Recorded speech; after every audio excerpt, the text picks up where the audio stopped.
Hello and welcome. My name is Justin Cash. I'm the editor of Money Marketing, and ahead of our awards on the 21st of June this year, I'm very pleased to be joined by Royal London's Jim Smith. Jim, thanks very much for joining us and for agreeing to be our headline sponsor for the third year in a row now.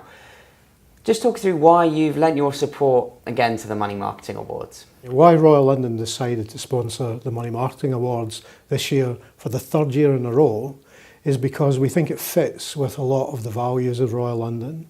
One in particular is that we think it's important to sometimes stop and reflect on successes and celebrate them. Because it's ever so easy really to move on just to the next task or challenge.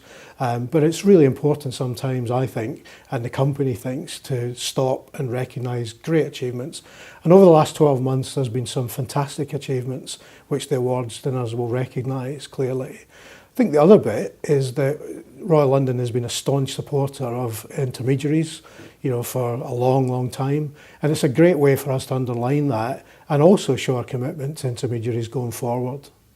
What are the main changes you've seen in the advice market since you backed us last year?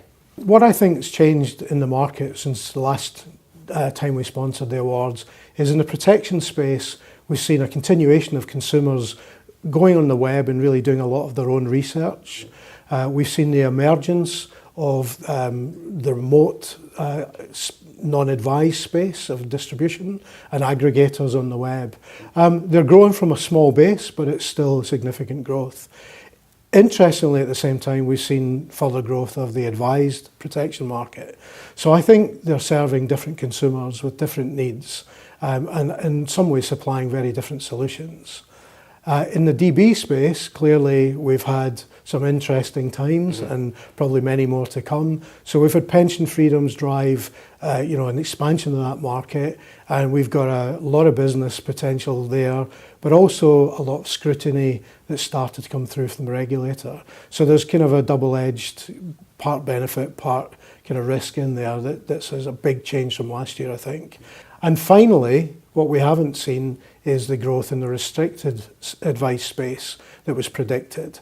In reality, just recently, we've seen two reasonable sized distributors, advisors, that were restricted, move back to the independent space. So it's kind of interesting that some of the things that we thought were going to happen have, and actually there's been some surprises through the year. What are the main concerns you're hearing from advisors in the market, and what can providers do to help resolve them? First one's undoubtedly DB transfers, and there's obviously a huge opportunity in there, but at the same time there's significant costs from a regulatory point of view and increasing costs and a great deal of scrutiny in that area. So a number of the increasing costs are just the fact that it's very complicated and there's all sorts of things needed, and in particular at the moment obviously there's PI concerns, both in rising costs or indeed at the extreme the inability to get PI cover at all if you're involved in DB transfers. So that's the big one of the moment, there's no question about that. So the other problem that is being raised at the moment is a slightly different type, which is really technology dependent, namely GDPR and MiFID II. They're similar in the sense of they both affect largely transactions of information, and slightly different in the sense of one's internal disclosure to the end public. But that's requiring changes of process and new risks and some old risks that are perhaps better defined. So all of that is really about change of process to and from companies and to and from employers and individual clients, anywhere there's a transfer of data. And that in itself, just that whole change and getting used to all those processes is definitely a concern when I think everybody's trying to come to terms with some of what it really means. The third concern that's coming up is again slightly aligned to everything I've talked about. However, it's really around the demand for consumers or from consumers for new technology, quicker communication, self-service, and I guess in a bit longer time frame, the emergence of the pensions dashboard is seen as, by some people, a great opportunity, and by others there is a potential threat in there.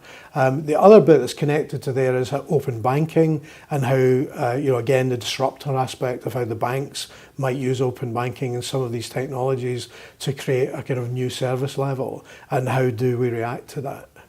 And to come on to how can providers help, I think it's the mirror image of that. It's being very clear around, as best as you can, around how these things all impact on you as a provider.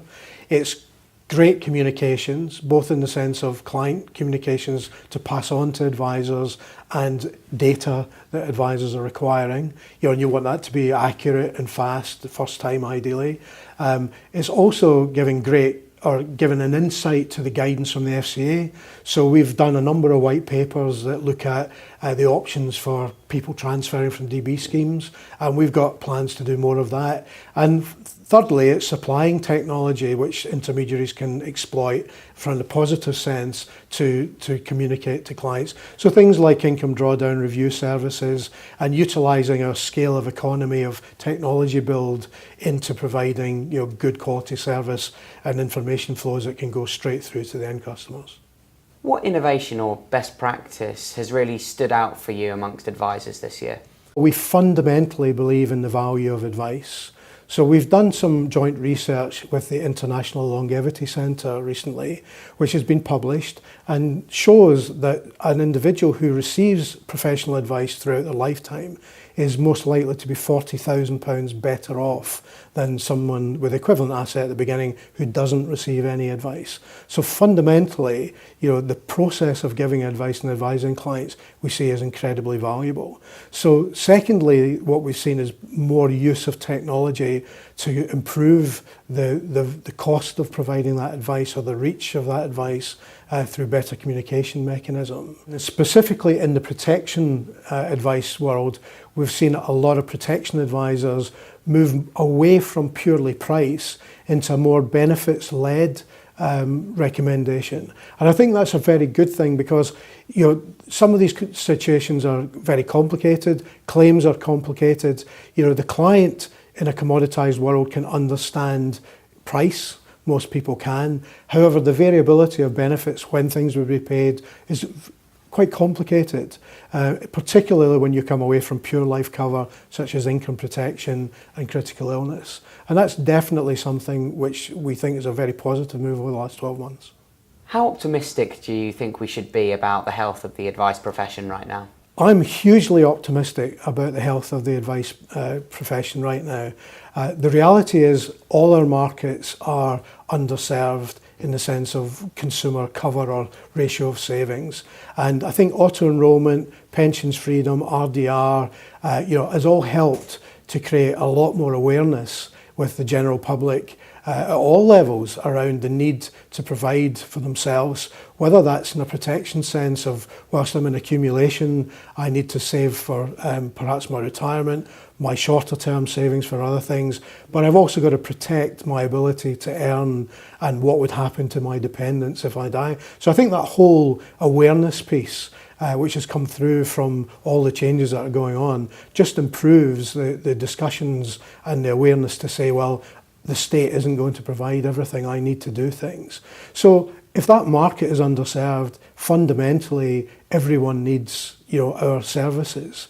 So therefore it's a question about whether you can provide those services to people within the regulatory framework at a price of advice that is loaded into this, whether it's commission or fees, it's still a price of advice loaded in, and that's acceptable to a consumer. And that's then about how you link back to the need to have technology. So I'm not blindly optimistic, but I'm optimistic that the environment is there, the opportunity is there, and the ability to tap into that opportunity is there. But it's going to take change and movement to get to there. But the most flexible part of the market I've seen in my whole career in financial services is the impartial advice space. So I'm very confident that that space will move and adapt and make changes that it needs to provide good quality advice to different consumers at different price points. Say we were back again doing this in 5 years' time. What firms do you think would stand out above the rest when it comes to our awards in the future? The types of firms that will be at the top of the food chain, if you like, of success is an interesting thing. So, because the definition of success is kind of interesting. Good customer outcomes, I think, is the real definition of success rather than necessarily commercial success. I have a funny feeling both actually come out of the same thing. And so therefore, I think the real winners over 5 years from now will be the companies that can adapt and adopt to change, to use great technology delivery where that's appropriate, and to support that technology with really great people to where that's appropriate, or the combination of the two. And it's building these different services at different price points, I think, is a real challenge, because segmentation is always talked about, but generally it's one size fits all still happens a lot. And I think the market is changing quite a bit. So therefore, or about to change quite a bit. So therefore, it's your ability to see through that, adapt to change, and actually execute the change. That would then get all different types of consumers and customers, clients, whatever label you're most comfortable with, that you want to supply to, with a great outcome by different routes, which is most appropriate to them. So this customer focus and harnessing technology and people, I think that combination is what it's all about. Jim, thanks very much for joining me today, and I look forward to seeing you at the awards. Thank you very much.